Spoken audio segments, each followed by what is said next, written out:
السعال المزمن عند المدخنين.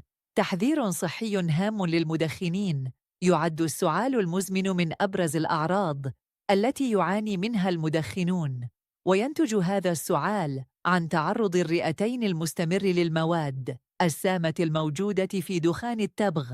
تؤدي هذه المواد الضارة إلى التهاب مزمن في الممرات الهوائية، مما يحفز إنتاج كميات كبيرة من المخاط كآلية دفاعية للجسم. ونتيجة لذلك يضطر المدخن للسعال باستمرار للتخلص من هذا المخاط المتراكم.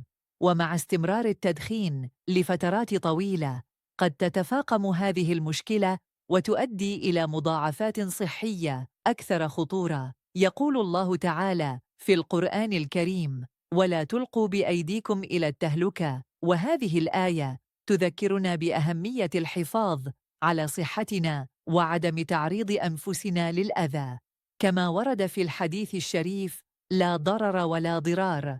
وهذا يؤكد على ضرورة تجنب كل ما يضر بصحتنا، بما في ذلك التدخين بنوعيه السلبي والإيجابي.